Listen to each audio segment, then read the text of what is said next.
நாதனுக்கு ஆண்டவருக்கு தேவர்கள் முருகன் பக்கத்தில் தேவாதி தேவர்களுக்காக தானே போராடி வந்திருக்கிறார்.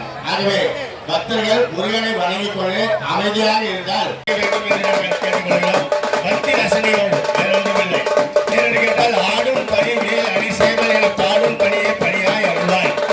தேடும் கயமா மகனை செலவில் சாடும் தனியான மாயை இயக்குவதுதான் இவருடைய உருவம். சிங்க முகத்தோடு பிறந்தவன் மாயை இவருடைய உருவம். மாயை என்கிற கிரௌஞ்ச மலையில இருந்து எல்லோரையும் அடக்க மலையை முருகப்பெருமானுடைய மேல் விட்டு ஏனென்றால் எழுவாரும் உய்ய பாருங்க. பின்னால திரும்பி பாருங்க, சத்தப்படாது பாருங்க. சூரபத்மன் எல்லாம் தலையை ஆடிட்டு வரான். சண்டைக்கு போலாமா வேணாமா வந்து கொண்டிருக்கார். காசிபர் நாயகனுடைய கூட்டம் இப்போது இந்த 6 நாள்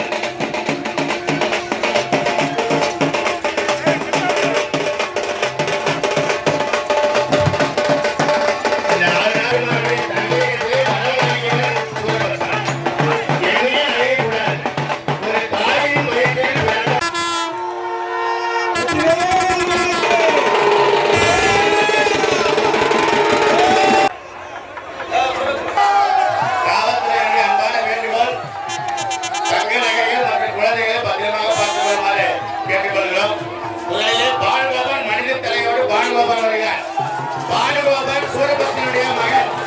இந்த பக்கம் முருகப்பெருமானுடைய வேல் கொண்டு அழிய போகிறான். இந்த சூரபத்மனுடைய செல்ல மகன் பானுகோபன். ஆக பானுகோபன் ராவணனுடைய இந்திரஜித்தை போன்றவர். மிகப்பெரிய வீரன். சூரியனே கையிலே பிடித்து வந்து தன் படுத்து தூங்குகிற கத்தியில் கட்டியவர் சூரபத்மனுடைய மகனான பானுகோபன். அடுத்து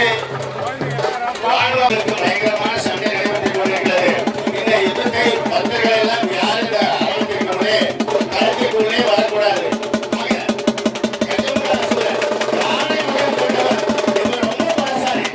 இவனை அழைத்தால் சூழலுடைய பாதி பலம் போகிறது.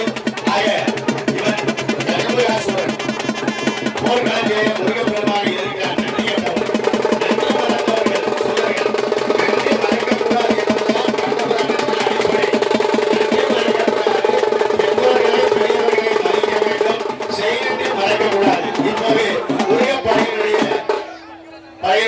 வேல்பட்டு அம்புப்பட்டு இப்போது போர்க்களத்திலே மடிந்து விட்டார்.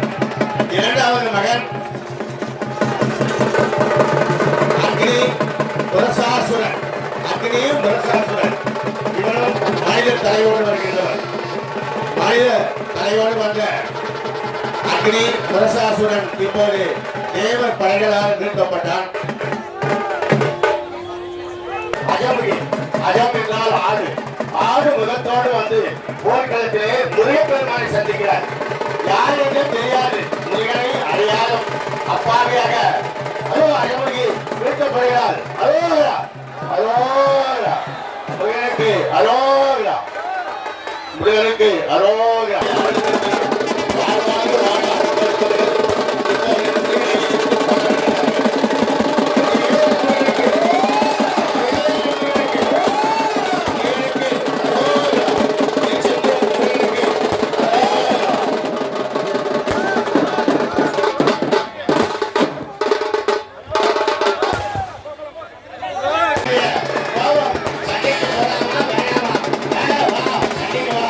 என்று கூப்பிடுகிற மாதிரி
இப்போது சூரபத்மனுடைய தலை வெட்டப்பட போகிறது.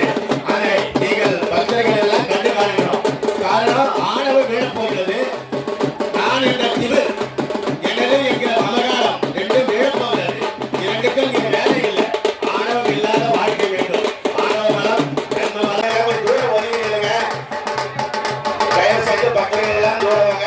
இப்போது முருகனுடைய 9,000 படை வீரர்கள் நவ வீரர்கள் முருகப்பெருமானத்திலே சக்தி வேலை வாங்கிய முருகப்பெருமான் சக்தி வேலை தன் அன்னையின் வேல் நெடுங்கண்டியிடத்திலே வாங்கியவன். ஆகிய சிக்கலிலே வேல் வாங்கி செந்தூரிலே சமாதானம் நடத்திய முருகப்பெருமானுடைய படை வீரர்கள் தயாராக இருக்கிறார்கள். சூரபத்மன் இப்போது கூட போர் நடத்தலாமா வேண்டாமா பின்னோடி போகலாமா என்றெல்லாம் பயந்துதான் உள்ளே வருகிறார். ஆனால் அவனுக்கு ஆணவம் அதிகமானதாலே எதிரே இருப்பவன் முருகன் என்பதை உணராமல் திமிரால் என்னால் முடியும் என்கிற திமிரால் சூரபத்மன் முருகனை எதிர்க்க உள்ளே வருகிறார். முருகபக்தர்கள் தயவு செய்து அரங்கத்திற்கு உள்ளே வராமல் அவர்களுக்கு வழிவிடுமாறு கேட்டுக்கொள்ளும். நல வீரர்கள் தேவாலய தேவர்கள் எல்லாம் இப்போது பிரார்த்தனை செய்கிறார்கள். சூரபத்மன் அணிய போல சூரிய நீ அறிந்தாய்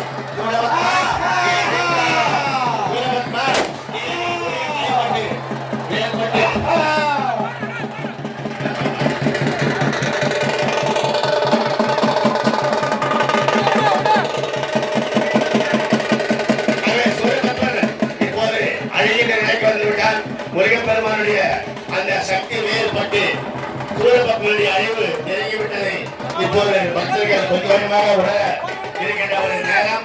முருகா கந்தனுக்கு அரோகரா, அரோகரா, அரோகரா, முருகனுக்கு அரோகரா, சாமிவாய முருகனுக்கு அப்பனுக்கு பாட சொன்ன சுப்பனுக்கு அரோகரா, திருத்தாய முருகனுக்கு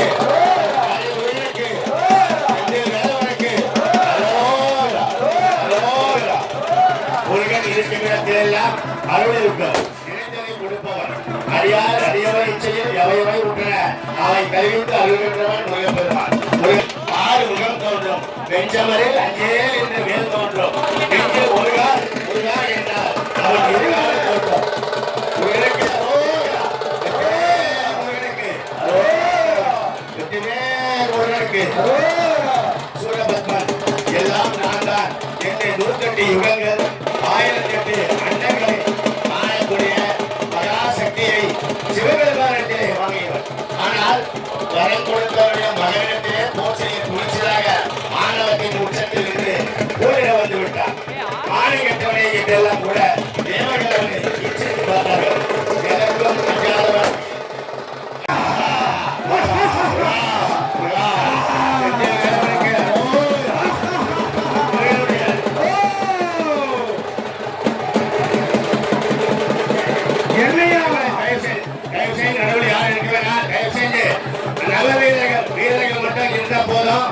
முக்கியமான காலம், முக்கியமான நேரம்.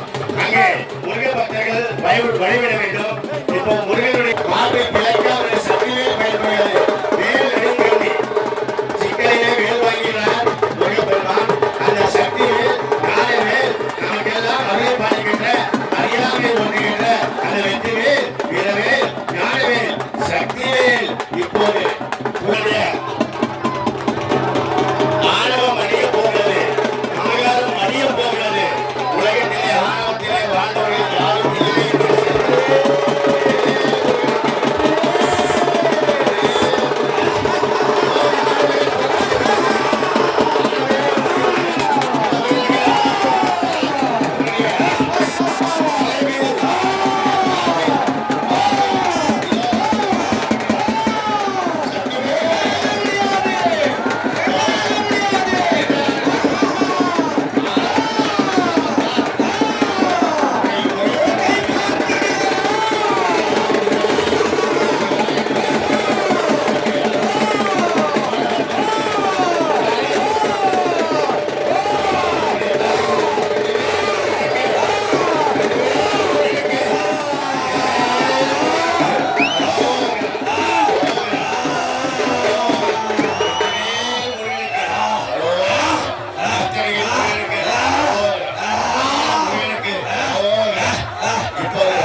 மாமரமாக அசையாத மாமரமாக இருக்கிற சூரபத்மனுடைய மார்பை கிழக்கு இரு கூறுகளாக்கி முருகப்பெருமானுடைய அந்த சக்தியே பண்ணி அவன் முட்டி வருகிறான்.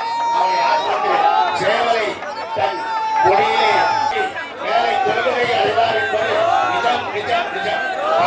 நீ தவறு செய்தால் கூட முருகப்பெருமானத்திலே மன்னிப்பு கேட்கும். முருகப்பெருமான திருவடியிலே இந்த வேலை எடுத்துமே தயவுசெய்து சேர்ந்துருங்க. தயவுசெய்து வழிவிடுங்க. கையிலே வேலை வைக்கிறீங்க. அந்த வேலை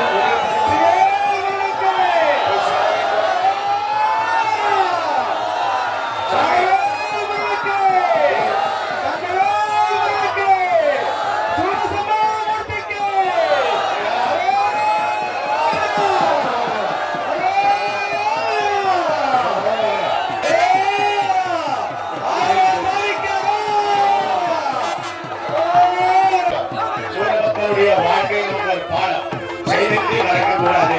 நன்றியோடு இருக்க வேண்டும். என்றென்றே கொண்டாடும் மீண்டு செய்தின்றி கொண்டவர்களுக்கு நீவே இல்லை, வாய்ப்பே இல்லை என்பதை உலகத்துக்கு உணர்த்திய உன்னதமான புராணம் கந்த புராணம். நமது தொண்டை நாட்டிலே பிறந்த கச்சியப்ப சிவாச்சாரியர் அவருடைய கந்த புராணம் நமக்கு சொல்லிக் கொடுப்பது தீயவர் ஆயினும் புகழாகி முருகன் முன்னால் விட்டால் அவனுக்கும் தோல்வி. தேவையான திருமணத்திலே நீங்கள் அந்த விரதத்தை நிறைவு செய்யலாம். இதற்கு பரிசாக இந்த சூரபத்மனை வீழ்த்தியதற்காக பரிசாக இந்திரன் தன் மகள் தேவயானையை திருமணம் செய்து கொடுக்கிறார். நாளைக்கு தேவயானை திருமணம்.